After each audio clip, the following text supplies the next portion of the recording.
Firman Tuhan malam hari ini adalah menjadi sahabat Allah itu sama dengan bermusuhan dengan dunia, ya. Atau sebaliknya, kalau saudara bersahabat dengan dunia, maka saudara bermusuhan dengan Allah. Jadi ini adalah konsekuensi. Ketika kita bersahabat dengan Allah, maka secara otomatis kita pasti akan bermusuhan dengan dunia. Nah, apa yang dimaksud dengan dunia? Kita belajar hari ini, saudara. Firman Tuhan Yakobus pasal yang keempat, ayat yang keempat, kita baca ayat ini bersama-sama dalam hitungan yang ketiga. 1, 2, 3.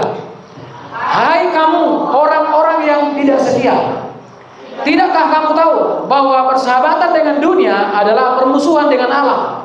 Jadi barang siapa hendak menjadi sahabat dunia ini, ia menjadikan dirinya musuh Allah. Perhatikan, Yakobus seorang rasul, murid Tuhan Yesus, dengan tegas mengatakan, bahkan dia memberikan label kepada beberapa orang dengan sebutan orang-orang yang tidak setia. Ya. Jadi di zaman penjajahan Belanda, orang-orang yang tidak setia itu sama dengan pemberontak atau pengkhianat. Jadi orang yang bersahabat dengan dunia, dia menjadi pengkhianat terhadap Allah. Ini memang kedengarannya agak serius, kencang ini, saudara. Sebab ini adalah kebenaran, fakta kebenaran. Kalau saudara benar-benar menjadi sahabat Tuhan, maka indikasinya, tandanya adalah saudara mulai bermusuhan dengan dunia. Apa yang dimaksud dengan dunia di sini, Pak Gembala? Apakah kita harus membakar dunia ini? Tidak. Dunia itu adalah istilah. Sebab kenapa disebut dunia? Karena Alkitab mengatakan dunia ini dengan segala kemegahannya sedang lenyap. Ya. Bahkan dunia ini disebut sementara. Bahkan ayat yang lain mengatakan bahwa iblis berkerajaan di dunia. Tapi kita coba lihat hari ini supaya kita nggak salah paham. Ya, kita nggak salah paham. Jangan nanti kita berpikir bahwa mulai besok berarti nanti kalau dunia ini harus dibenci. Dunia apa yang dimaksud? Kalau kita lihat dalam bahasa Yunani-nya, kata Yunani yang digunakan untuk dunia adalah kosmos. Kosmos. Kosmos, kata ini merujuk pada sistem nilai atau cara hidup. Itu yang dimaksud dengan dunia, cara hidup dan keinginan yang bertentangan dengan Allah, yang seringkali digambarkan sebagai dunia yang berdosa dan materialistis.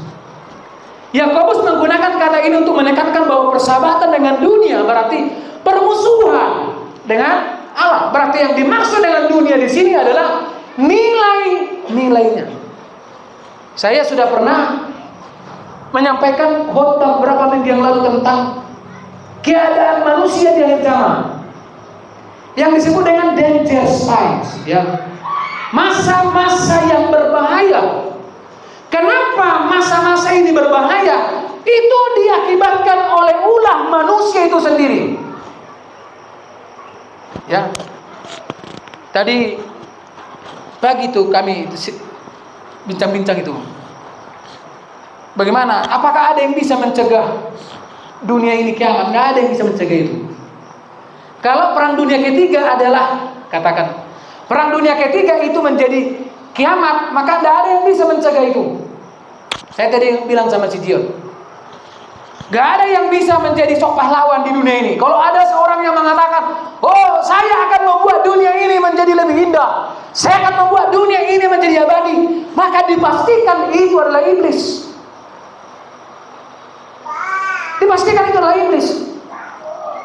Jadi kalau ada misalnya siapapun di dunia ini orang yang berambisi ingin membuat dunia ini menjadi dunia yang tidak akan kiamat, tidak akan hancur, maka dipastikan orang ini juga adalah bagian daripada pasukan iblis. Sebab Alkitab sudah memberikan catatan nubuatan Ya, nggak ada yang bisa mencegah dunia ini kiamat. Coba perhatikan. Jadi kalau misalnya itu kita kategorikan bahwa mungkin nanti perang dunia ketiga yang membuat dunia kiamat adalah perang nuklir, bisa jadi. Kenapa? Karena manusia semakin jahat. Bayangkan kalau ada contoh nanti pemimpin atau katakanlah presiden yang penuh dengan akar yang pahit. Sama seperti dalam sejarah yang begitu kelam, Rudolf Hitler. Seorang diktator, pemimpin yang penuh dengan kemarahan. Bayangkan kalau satu waktu ada presiden yang penuh dengan akar pahit. Ada seorang presiden yang mempertuhankan agama. Ya kan? Dia nggak akan segan-segan untuk meledakkan nuklirnya itu demi ambisinya. Itu adalah kejahatan. Nah, itu yang disebut dengan sistem nilai cara hidup. Anak-anak muda, dengar, Alkitab jelas mengatakan kalau kau bersahabat dengan dunia, engkau menjadikan dirimu menjadi musuh Tuhan. Kalau nilai-nilai pertemananmu itu sama dengan nilai-nilai dunia, kalau kosakatamu, perbendaharaan kata-katamu itu sama dengan dunia, dikit-dikit bilang anjing, ya, di WA antara satu dengan lain sudah enggak menunjukkan lagi nilai-nilai surgawi, ya, ngomong sudah sembarangan, orang sudah enggak tersinggung lagi sebut dia babi dan dibalas ya babi katanya. Ini yang disebut dengan sistem nilai cara hidup dan keinginan yang bertentangan dengan ajaran Tuhan.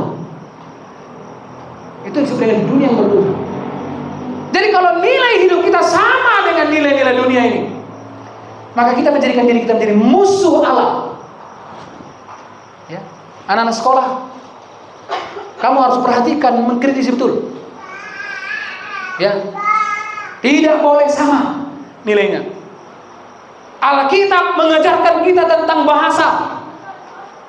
Alkitab mengajarkan kita tentang budaya sopan santun. Alkitab mengajarkan bagaimana anak harus menghormati orang tua. Alkitab mengajarkan kita bagaimana orang tua memperlakukan anaknya. Alkitab mengajarkan itu. Alkitab mengajarkan bagaimana kita harus berteman. Ya. Alkitab mengajarkan bagaimana kita harus bersikap. Karena orang-orang anak-anak kerajaan Allah itu punya nilai tersendiri. Jadi beda kalinya mana anak Tuhan dengan anak dunia. Beda. Dari mana kita membedakan bagaimana? Dari bahasanya. Dari caranya kalau dia marah. Kadang-kadang saya suka ngejek. Berapa rekan-rekan pendeta kadang saya ngejek. Bisa nggak di tempat kalian dosa malaman tapi bermusuhan? Bisa. Bisa. Dosa. Kalian pernah ikut dosa malaman? Di gereja kita belum pernah dosa malaman. Mulai jam paling lama lah jam 10 malam sampai jam 5. Tapi bisa nggak cakapan sama kawannya? Bisa. Bisa nggak di tempat kalian orang berbahasa roh tapi banyak musuhnya? Bisa. Kita nggak bisa. Amin. Ya kan, nggak bisa kan? Nggak bisa. Itu makanya yang jelas Alkitab mengatakan, barang siapa mengatakan bila mengasihi Tuhan, tapi membenci saudaranya, maka dia pendusta. Artinya nggak mungkin. Ya, nggak mungkin seseorang mengasihi Tuhan, tapi di sisi lain dia membenci sesamanya. Itu sudah dikunci, nggak bisa. Nggak bisa. Loh, aku bisa. Nggak bisa, sudah jelas. Alkitab mengatakan nggak bisa. Jadi biarkan, saudara-saudara, itu yang dibilang nilai-nilai dunia yang masuk dalam gereja. Itu sebabnya di dalam sistem gereja kita itu tidak sistem demokrasi. Ya, suara terbanyak enggak? Bisa jemaat memindahkan pendeta. Di gereja kita nggak bisa. Karena sejatinya dalam sistem pemerintahan gereja itu adalah teokrasi. Artinya Allah yang memerintah melalui hamba Tuhan. Soal misalnya gembala itu ada kurang lebihnya, itulah memang Tuhan dengan sengaja menjadikan manusia sebagai gembala kita. Maka kita akan melihat kelemahan dan kekurangan. Ya. Tapi saya harus memberikan apresiasi. Kemarin Pelkam itu retreat. Ya, sebetulnya itu nggak mahal lah, 350.000 per kakak. Jadi coba kalau anaknya 4 ikut suami istri udah 6 misalnya, 350.000. Masuk ke Bukit Kubu itu 20.000 per kepala. Artinya dia nggak perlu pikirkan lagi dia masuknya nanti ke sana berapa, dia nggak perlu pikirin lagi bensin, dia nggak perlu pikir lagi makan siang. Nah, apa ikannya disiapkan ya? 350.000. Dan kalau ada yang bilang itu kemahalan, kebangatan itu. Kebangatan. Karena coba kalau misalnya sekarang kita itu karena belum rental mobil ya. Ya, bersyukur kemarin Pak Manik tuh kasih mobilnya. Itu. Coba kalau misalnya kita ngerental mobil aja berapa tuh sekarang? Minimal 250.000. Ya contoh lah kalau misalnya kami lah sekeluarga nggak punya mobil, jalan ngerental mobil 250. Bensin sekarang kalau ke Samosir mana cukup 250. Kalau jalan-jalan, kecuali sampai di garasi nggak bisa kemana-mana lagi di situ aja. Nanti pulangnya kita dorong mobilnya, ya bisa lah 50.000. Ya kan? Saya dicoba. Tapi saya senang. Saya kemarin bilang saya merasa cukup puas dengan pelayanan keluarga muda ini. Ya. Jadi bagaimana mereka betul-betul belajar menghormati Tuhan. Ya. Melalui keluarga gembala. Kan begitu. Jadi kemarin nggak ada yang repot kami. Betul-betul mereka siapkan pelayanan khususnya. Jadi penting sebetulnya semua wadah-wadah pelayanan itu minimal sekali setahun harus pergi jalan. Ya kan? Puna kalau napa pungu kamu sepanjang tahun. Ibu-ibu, nah kayak Inang, kamu sepanjang tahun jangan. Siapkan 1 kali dalam 1 tahun bersama dengan ibu-ibu contoh. Jalan kan entah mungkin ke garas, mandi-mandi sampai ketawa-ketawa di situ kan. Lu apa jangan pada 2 jam si tahun ini. Enggak apa-apa lah, keluarkan ke situ anggarannya 300.000 contoh. 1 tahun loh, berarti 1 hari berapa itu? Hah? Nah, langsung nyambung Denil kan? Begitu. Pelprip juga kemarin saya sudah ditantang Pak Manik. Pengen segini Pak Game, begitu Holbung. Memang Pelprip kemarin udah bilang fokus dulu kita menabung. Jadi Pelprip ini pergi. Kalau Pelprip udah pastilah kita nggak akan masak sendiri. Siapa yang mau masak? Udah pasti kita cari warung, ngerti ya Kak Manik? Cari warung, masak. Siapa yang mau masak? Pak Randu, Indomie lah nanti kita terus bisa makan dulu. Jadi memang sudah kita rancang begitu. Pelprap ini makin nggak apa-apa, saudara. Pelprap kan sudah menabung lagi mereka. Nanti harus 2 malam katanya menginap. Saya bilang sama Pelprap, kalian jangan minta uang dari orang tua. Jajarmu itu setiap hari 1.000 sisihkan. Tabung sama Kak Devi. Doakan Kak Devi ini masih tak di. Pas bulan kita tabung tinggi dia nanti menikah. Nanti anak macam yang menaik dah katanya. Termodal katanya. Wah kita mengijari. Uangku udah 700 di situ. Pokoknya udah ke Kalimantan dia. Kita contohnya mau ke Kalimantan kita lagi harus berapa lagi? Kalau sama aku kalian tabung itu habis itu. Karena lebih sering nggak ada uangku. Jadi kalau saya disimpan itu lost me. Kira-kira sama 5. Jadi penting. Jadi itu punya nilai-nilai. Makanya semua wadah-wadah saya bilang harus bergerak. Ya Pelnap itu 2 kali bayarkan 1 tahun ini. Ya. Dan memang jemaat kita ini sebetulnya sebagian besar jemaat kita ini sudah nggak susah lagi diatur. Masih ada yang susah diatur. Biasanya itu yang paling susah hidupnya. Iya, yang paling susah diatur, paling susah lah hidupnya itu. Kecuali lah memang kadang kayak kemarin mungkin belum memungkinkan kayak warga yang aktif di Pelkam. Belum memungkinkan. Uangnya masih kurang katanya 20.000. Masih 320 uangnya. Makanya masih ada bulan 9. Mungkin masih ada kayaknya orang ini. Ya. Jadi itu adalah sistem yang kita bangun. Ya. Sistem yang kita bangun di dalam pekerjaan Tuhan. Artinya kita sedang mengarahkan nilai-nilai. Tidak boleh masuk nilai-nilai dunia itu dalam gereja. Nggak ada sistem demokrasi. Ya. Tang lomor aku, pamer pendeta. Jadi, belum mau pendeta asing masuk, nggak bisa di kita begitu. Saudara suka itu sama seperti menikah. Mau nggak terlanjur menikah sudah. Suka atau nggak suka, suka-sukain lah. Kan kira-kira begitu kan. Nggak ada lagi, Tuhan gimana? Bunuhlah salah satu di antara kami. Ya kita pula nanti yang dibunuh. Aja. Nggak bisa. Suka atau tidak suka, senang atau tidak senang. Kira-kira seperti karena apa? Itu makanya tadi disebut di label Tuhan di sini. Hai kamu orang-orang yang tidak setia. Jadi kita harus belajar setia. Dalam gereja kita belajar setia. Perhatikan. Jadi udah mengerti kata dunia di sini bukan bendanya ya, bukan planetnya, tapi nilainya. Yakobus 4 ayat 1 sampai 3 dalam terjemahan bahasa Indonesia masa kini. Dari manakah asalnya segala perkelahian dan pertengkaran di antara itulah nilai-nilai dunia.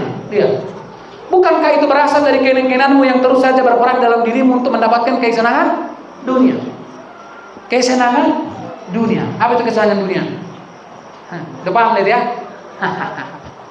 Jadi kalau kesenangan dunia itu menyatu dengan kesenangan daging.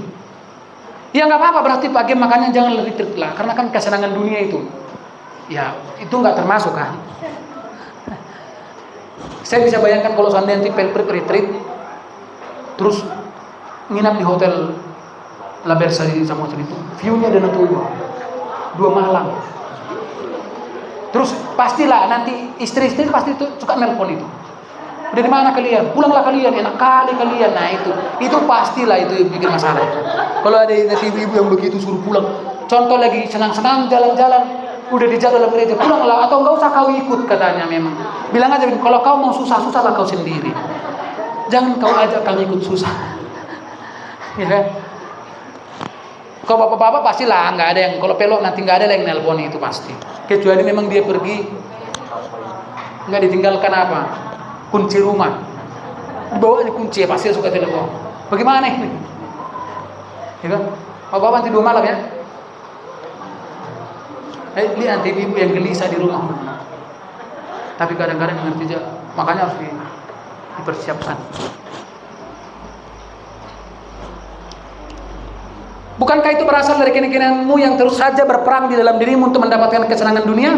Kalian ingin tetapi tidak mendapat, maka kalian mau membunuh. Kalian bersemangat tapi tidak mencapai apa yang kalian cari, maka kalian bertengkar dan berkelahi. Kalian tidak mendapat apa-apa sebab kalian tidak meminta kepada Allah.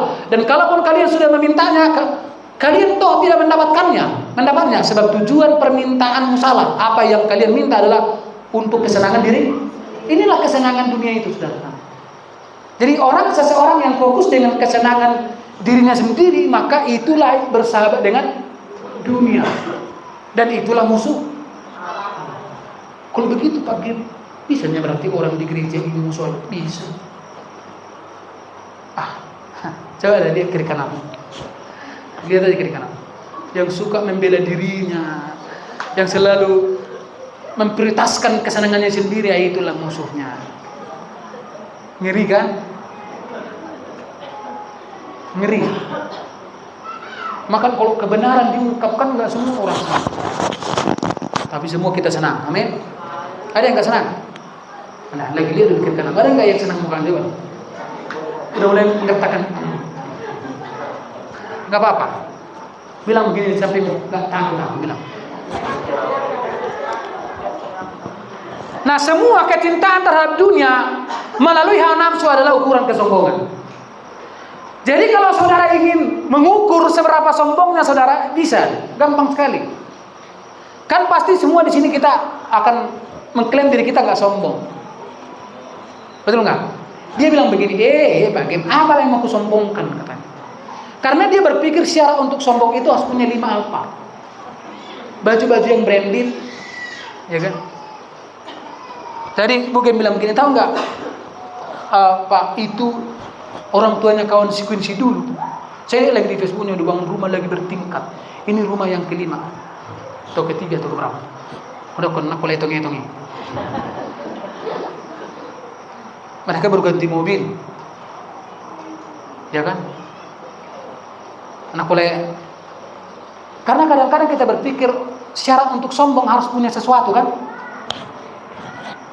Kesombongan itu dia lintas sosial. Bahkan kadang-kadang justru yang paling sombong itu yang nggak punya apa-apa. Betul nggak?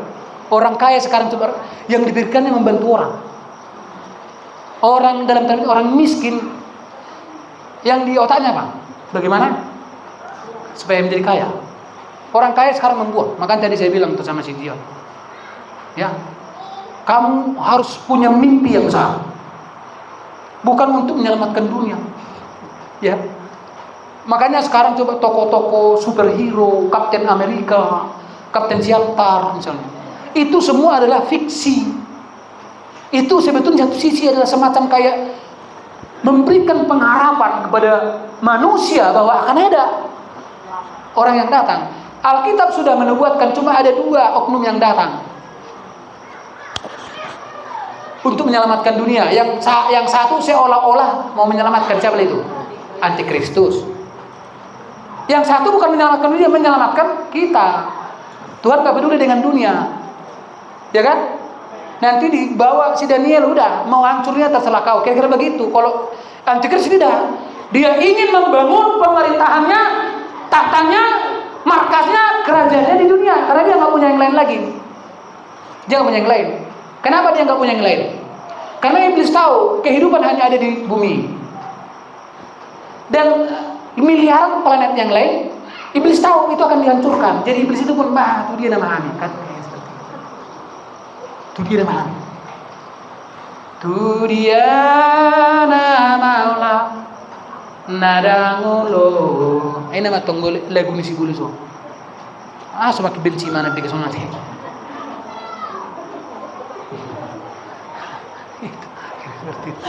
Jadi semua kecintaan. Jadi coba kita perhatikan itu. Yakobus 4 ayat yang ke-6. Ini dalam terjemahan versi mudah dibaca. Anugerah Allah lebih besar lagi. Seperti kitab suci mengatakan Allah menentang orang sombong. Siapa yang disebut orang sombong itu? Kalau sudah baca ayat yang ke-5, ayat yang ke-4, dan tadi sudah baca ayat 1 sampai 3. Orang-orang sombong itu adalah orang-orang yang selalu fokus pada kesenangannya sendiri. Berarti bukan hanya untuk orang kaya kan? Lintas sosial. Siapa di sini yang suka fokus untuk kesenangan diri sendiri? Yang ke tangan? Kan nggak ada yang ngaku, makanya dulu. Tapi ada nggak yang sudah tahu itu? Ada. Siapa? Aku lah. Nggak usah tuduh orang. Nggak usah tuduh orang. Bayangkan kemarin pel kami itu kan kita list siapa yang ngina, lebih banyak yang nggak ngina lebih sedikit. Akhirnya nggak ngina. Siapa yang sombong? Siapa yang rendah hati? Semua rendah hati. Amin. Amin. Kan semuanya rendah. Itulah namanya kemarin pel kami ini membuat judul perjalanan mereka itulah Unity in God. Kesatuan dalam Tuhan. Memang kalau marga kan berbeda kita, selera kita beda, bahkan cara berpikir, tapi Tuhan yang menyatukan. Makanya ya Paulus itu menggambarkan seperti satu tubuh tapi banyak anggota. Kalau mata semua tubuhnya gimana kira-kira? Tiba-tiba contohnya si Harta mata semua. Tapi tubuh ini semua banyak anggota. Tangan nggak boleh mengatakan bahwa aku nggak butuh kau sama kaki. Coba. Mulut nggak bisa bilang, mata nggak butuh kau. Tiba-tiba perut lapar, mata nggak mau ikut makan kemana? Ayo. Tangan bilang malas aku. Cuma perutnya aja yang pergi ke selindung. Tiba-tiba datang perut ke selindung. Apakah takut orang? Butuh ini serap kamu nak. Butuh ini sio. Butuh raja, butuh bolon. Ada usus lagi di sini. Waduh. Coba bayangkan. Itu namanya satu kesatuan di dalam Tuhan. Nah, seringkali perbedaan itu dijadikan sebagai alasan untuk pecah. Tapi perbedaan itu justru menjadi alasan untuk kita bersatu. Lihat, tangan, kaki, tapi bisa berjalan bersama. Amin. Ketika perut lapar, coba apa yang lakukan tangan? Amin. Dan mulut mulai lihat semua kerjasama. Nah, kita satu tubuh, beda karunia. Amin. Jadi kalau saudara ingin melihat ukuran kesombongan, melihat seberapa besar saudara mencintai dirimu dengan cara yang sama. Halo, adakah orang sombong itu di sini? Ada? Ada? Ada?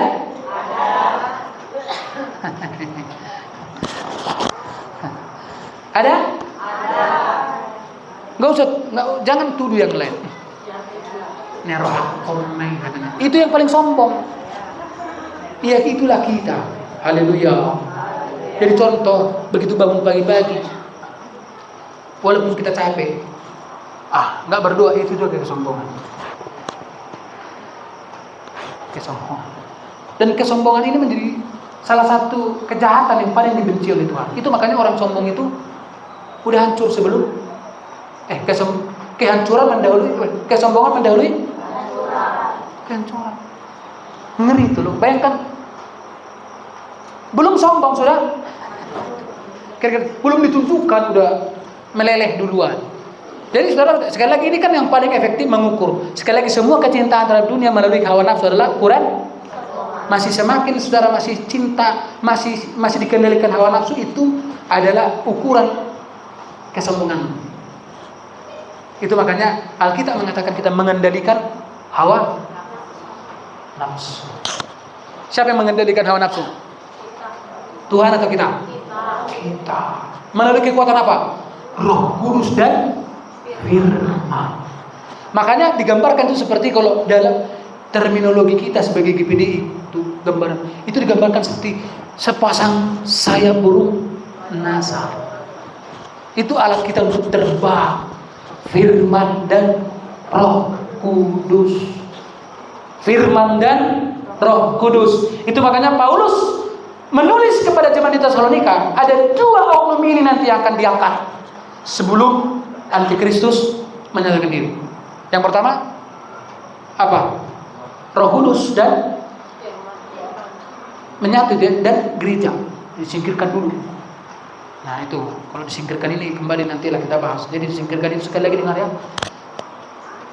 itu tidak berbicara tentang letak secara geografis.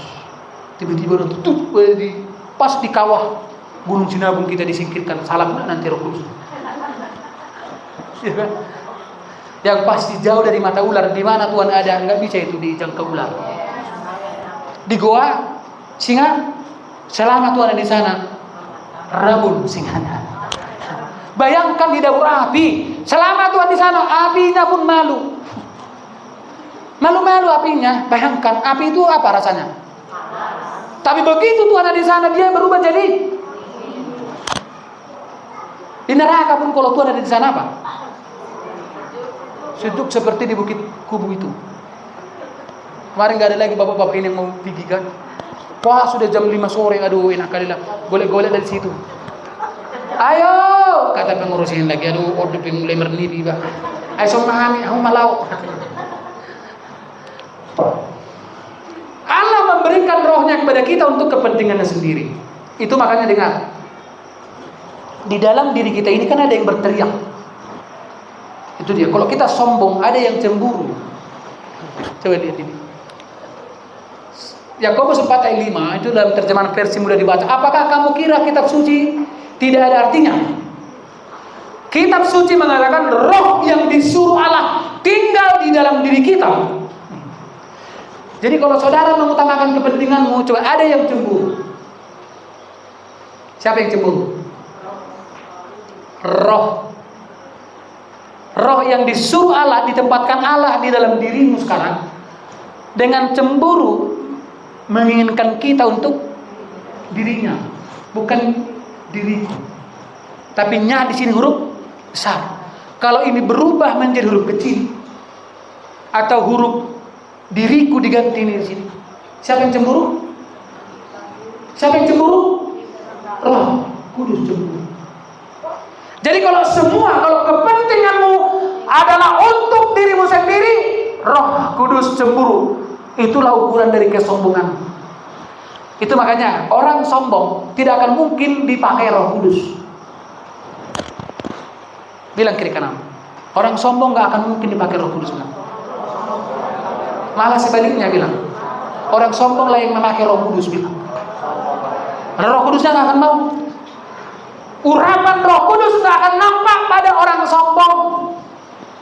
Karena orang sombong itu adalah indikasi dari orang yang bersahabat dengan dunia. Ingat, kosmos. Apa artinya? Nilai hidup anak dunia. Ya, anak-anak sekolah ya. Dengar kata anak sekolah ya. Jadi jangan sampai hatiku dengar anjir kau di sini. Puji Tuhan kita akan memulai ya. Anjing, beri kau kata bulan mana. Mana begitu contoh nih contoh. Ya, ayo kita berdiri babi katanya coba lah. Kita memuji Tuhan, haleluya. Dengan mulut yang sama kita memuji Tuhan. Kata Injil Matius. Tapi dengan mulut yang sama, itu Yakobus apa? Kita juga mengutuk Tuhan. Mulut yang sama bilang, Kaulah segalanya. Mulut yang sama. Aku nggak suka. Kalau nggak gitu, aku nggak mau. Nah, kalau susah kalau begini. Makanya kemarin di Pelkam itu saya buat itu firman Tuhan. Makanya kalau ada satu saja anggota tubuh kita yang ngambek, susah nggak? Susah. Contoh tiba-tiba besok mau gigi. Salah satu bagian dari gigi kita ini mulai ngambek. Nyutan. Gimana kira-kira? Ayo. Gimana kira-kira? Padahal sudah disiapkan kombang loyang sama lapet lo. Bowl itak tata, itak gur-gur. Ya. Udah disiapkan semua. Satu aja gigi mengulang gimana? Batal itu acara. Makanya saya sensitif soal begitu. Kalau udah mulai ada acara kita lihat. Karena biasanya orang sombong yang paling dari situ. Kita nggak tahu siapa orang sombong, tapi nanti dia akan memulai memunculkan diri. Mulai dari nanti kita contoh ya, retreat misalnya udah dibuat rutenya nanti dari sana ke sana, baru dari sini. Ke sana dia ikut dari sini. Aku udah pernah dari situ. Udah 4 kali aku dari situ. Jadi, kamu majolang alat kamu anu tu son nemanang saya macam. Pangkat ni ho. Mula do gari kita beli tu. Sedangkan CSB udah kualak deh. Ya kan? Udah kadang-kadang kan kebersamaan itu memang harus ada yang berkorban kan. Udah berulang-ulang kita ke sana. Tapi ya, namanya kebersamaan. Bahkan kadang-kadang 10 harus berkorban untuk satu orang. Di sanalah kasih itu. Haleluya. Jadi gampangnya melihat orang sombong. Gampang kali. Ya. Ingat tadi saudara? Roh Kudus diberikan untuk kepentingan siapa? Kepentingan Allah. Bukan untuk kepentingan Roh Kudus, bukan. Tapi kepentingan Allah. Itu makanya Roh Kudus itu menjadi penentuan dosa. Menghujat anak diampuni kata Injil Matius. Tapi dosa menghujat Roh Kudus itu nggak diampuni. Kenapa? Karena Roh Kudus membawa kepentingan. Dia bekerja untuk kepentingan Allah. Itu apa? Menginsafkan dunia akan dosa. Artinya apa?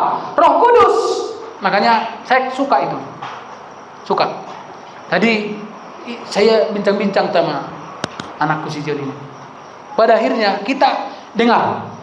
Kalau dalam istilah teologi kita belajar teologi barat, teologi dari sana, dari Eropa ada. Kekristenan yang datang dari barat, dari Eropa. Yes, secara historis. Kekristenan di Indonesia itu tidak terlepas daripada kekristenan yang datang dari Jerman. Seperti lagunya Vicky Sianipa. Narosian luat Jerman. Tapi dengar, pada akhirnya kebenarannya tidak seperti itu.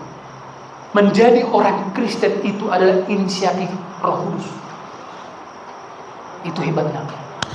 Jadi saya enggak karena saya menjadi orang Kristen karena bapak saya mungkin saya menjadi beragama Kristen karena bapak saya Kristen. Yes. Karena dulu kalau mungkin mayoritas agama lain di Garoga itu, mungkin saya menjadi agama itu. Jadi secara historis yang dalam kaitan bungkusan agama, yes, saya diwariskan, tetapi menjadi Kristen sejati karena saya dilahirkan Roh Kudus. Amin. Amin. Makanya saya bilang tadi sama si Jion, dengarlah saya bilang. Untung saya sudah ditemukan kasih karunia ini. Kalau enggak, saya bilang apa? Akulah yang paling mungkin menjadi ateis. Walaupun menjadi pendeta. Kaget kan? Ya. Seseorang hanya bisa, merasakan kekristenan yang sejati. Itu pekerjaan Roh Kudus itu. Amin. Amin. Amin. Kalau saudara menjadi orang pintar orang pintar itu hanya kemungkinan menjadi dua. Menjadi satu ya, atau menjadi apalah. Orang pintar, kalau dia orang pintar beragama, orang pintar yang beragama kan mengkritisi dasar agamanya. Kalau nggak pas dirasa, ya dia nggak menjadi ateis.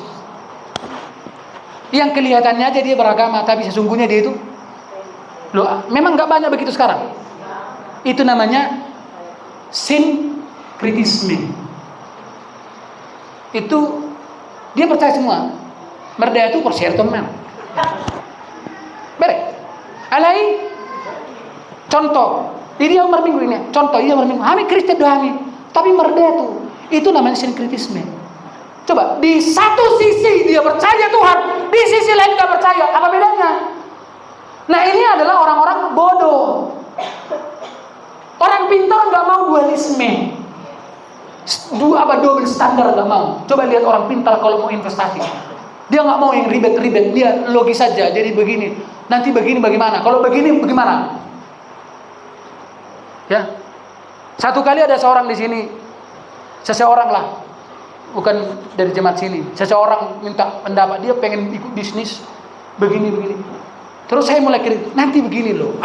Nagoda anak biarmu ini. Dek boleh saya sudah botoon. Ya sudah. Beberapa waktu yang lalu saya tanya di sini, kenapa tarik mati ini? Kenapa? Mulai ada kok ingat itu. Self kritis. Makanya banyak jemaat bodoh. Jemaat yang bodoh itu jemaat yang tidak kritis. Sudah dia percaya. Satu sisi dia bertanya, Allah Tuhan Dewata, semoga sempurna anak Yesus Kristus. Percaya asli percaya di mana masih itu. Tapi GPD di mana contoh? Ada di sisi lain, percaya di mana tuh satu? Nang laki kamu satu. Coba. Ini adalah orang Kristen yang bodoh. Ya ini lebih ateis sebetulnya. Coba orang itu makanya orang-orang Kristen di Eropa sana kan udah nggak suka lagi dengan gereja kan? Karena ajarannya terbatas. Satu sisi dia bilang keselamatan itu anugerah, tapi besok pendeta yang lain keselamatan itu bisa hilang. Jelas ini. Akhirnya nggak datang lagi dia minggu depan. Karena dia bilang begini, toh dari khotbahnya si kawan ini udah lebih hebat jangkauan otakku katanya kan. Betul nggak? Dilihatnya pendetanya miskin, dia kaya. Jadi dengarkan baik, ini adalah persoalan dunia hari-hari ini. Jadi siapa tadi yang cemburu, saudara? Siapa yang cemburu? Bagaimana? Waktu kapan dia cemburu? Waktu kita mementingkan bukan dirinya yang lebih besar. Satu-satunya cara yang terakhir untuk mengatasi masalah ini adalah dengan cara tunduk. Nggak ada yang lain, cuma tunduk aja. Kalau saudara ingin melawan dunia cuma satu, apa? Tunduk kepada. Ingat, makanya ada Yesus pernah mengatakan, kamu tidak bisa mengabdi kepada. Tentukan kepada siapa saudara menghamba, kepada uang atau kepada Tuhan. Udah kubegi Tuhan. Ayo, kepada siapa saudara mengamba? Tuhan atau uang? Kepada siapa?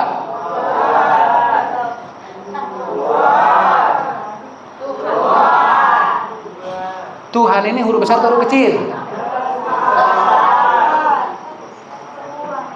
Faktanya? Begitu. Ayo mau lo sogo beke-beke doa mu ana mengula contoh. Ayo, itu Tuhan huruf kecil huruf besar. Maka tadi siapa? Tuhan atau uang? Nah, itu makanya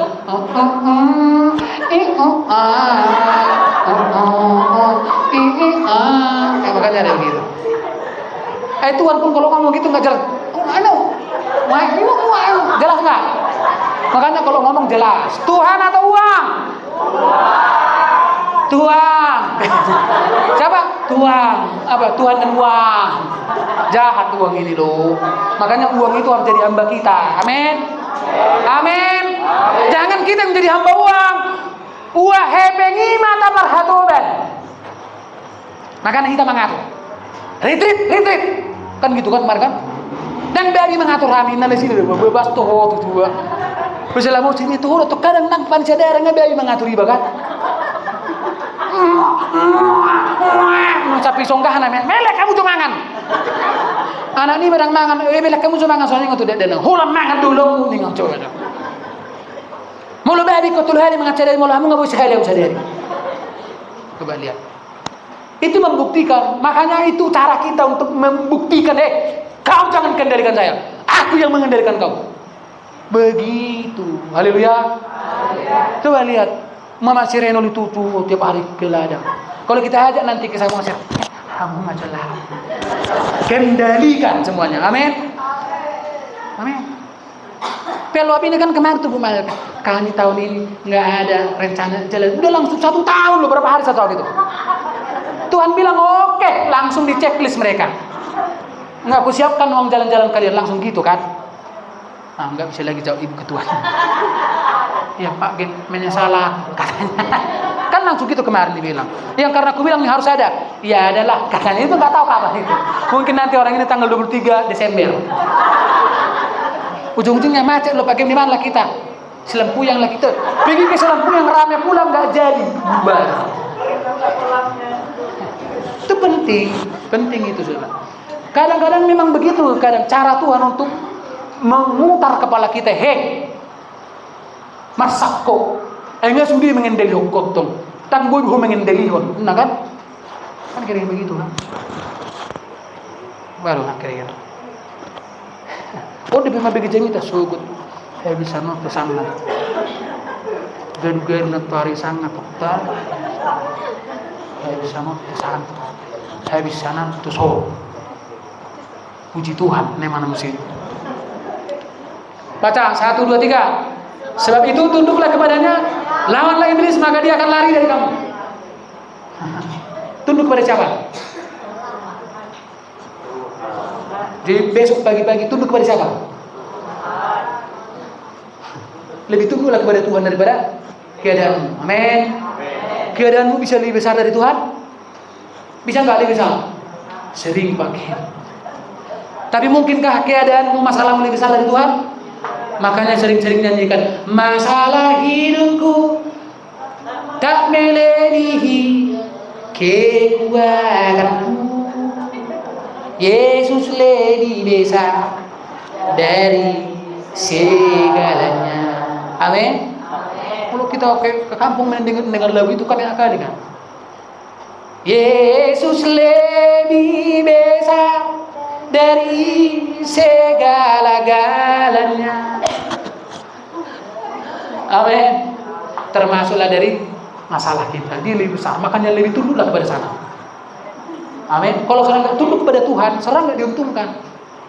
Ketundukanmu itulah pintu masuk Tuhan memperlihatkan kebesarannya terhadap saudara. Oh, ini terakhir. Ini adalah ukuran dari tinggal di dalam. Dari seberapa besar saudara rendah hati, perhatikan. Memang ini.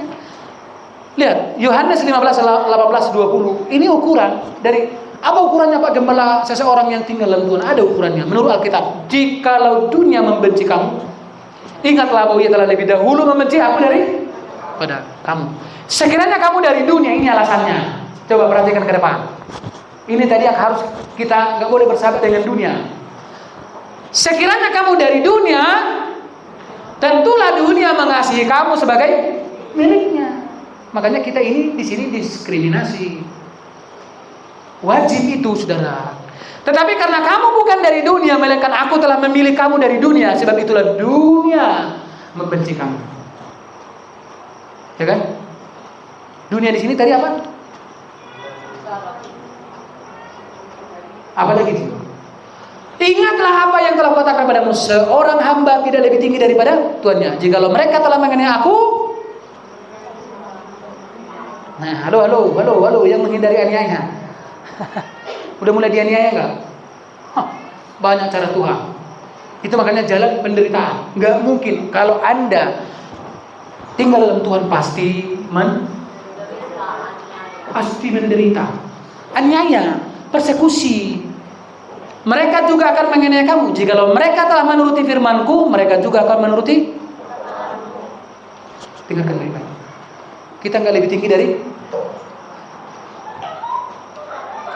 seorang hamba, tidak lebih tinggi dari.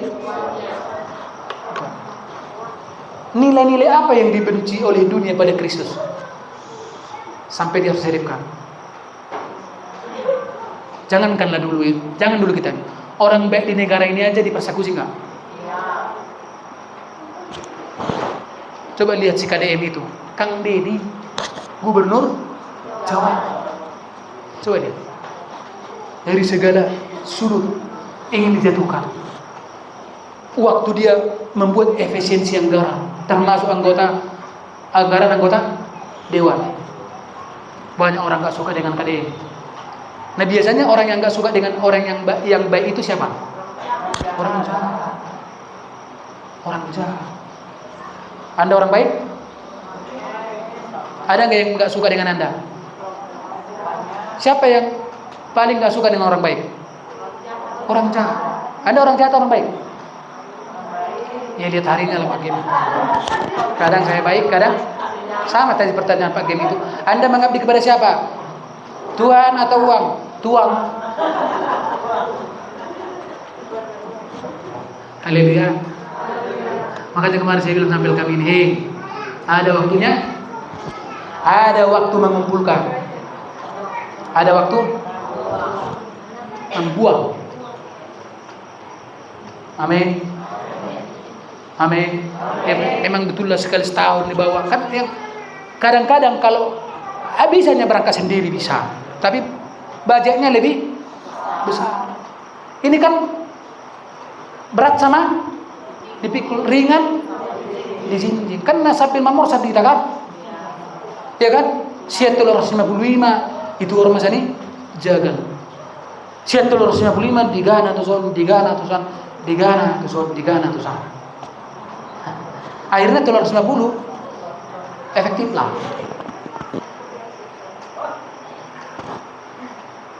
Hidup besok.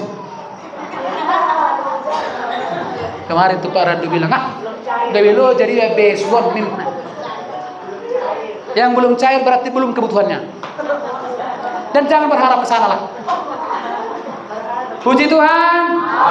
Haleluya. Ya, besok sudah cair. Saya puji Tuhan hari Minggu itu, ya memang serius dah orang ini gitu. Benar-benar serius. Ada di selip dia punya besok katanya. Puji Tuhan. Nah, lucu memang, tapi ya itu iman seseorang kan. Ada orang nggak cair, sebelum so cair dari ributan. Saya mau ngomong berarti nak cair, mau ini dong korban. So nasihat memang respon, berarti nak cair. Nak cair kan? Mungkin nak cair tuh. Bagaimana mana teman-teman mengharap unsur non. Nak bola-bola ras, nak puluh silang tu bayon narana kan. Kejam nih bayon narana. Padahal bukan itu maksudnya, bukan. Kita pengen memastikan. Kemarin